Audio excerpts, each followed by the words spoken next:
ఇంద్రుని భార్య ఇంద్రాణి ఒక అందమైన చిలుకను పెంచుకుంటూ ఉండేది. అదంటే ఆమెకు చాలా చాలా ఇష్టం.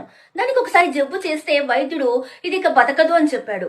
అప్పుడు ఆమె ఇంద్రుని దగ్గరికి వెళ్ళి దీన్ని ఎలాగైనా బతికించాలి అని అడుగుతుంది. సరే దీనికేముంది, బ్రహ్మ దగ్గరికి వెళ్దాం పదా, ఆయనే కదా తలరాతలు రాసేది అని తీసుకెళ్తారు. వెళ్తే ఆయనేమో నేను తలరాత రాస్తా కానీ తర్వాత అదంతా చూసుకునేది ఆ విష్ణువే అంటాడు. సరే అని విష్ణువు దగ్గరికి వెళ్తారు.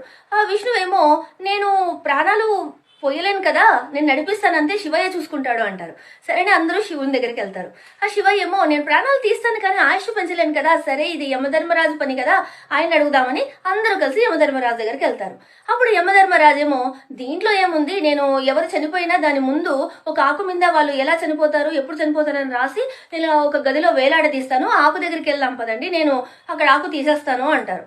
సరే అని అక్కడికి వెళ్ళగానే ఒక ఆకు రాలి కింద పడుతుంది. అదేంటా అని చూస్తే దాని మీద ఇలా రాసి ఉంటుంది.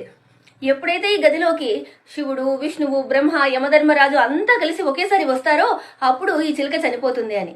చూసారా, ఆ విధి ఎలాగోలా తిప్పి ఆ తలరాతను ఏది మార్చలేకపోయింది. ఆ దేవుడే మన తలరాతలు మార్చలేకపోతున్నాడు. అందుకే మనం ఈ జన్మలో పుణ్యం చేసుకుంటే వచ్చే జన్మలో అయినా చాలా మంచిగా తలరాత రాయించుకొని రావచ్చు. అర్థమైందా? కొంచెం పాపాలు తగ్గించి పుణ్యకార్యాలు చేయండి. మన పుణ్యాన్ని పెంచుకుంటే మన తలరాత వచ్చే జన్మలో అయినా బాగుంటుందేమో.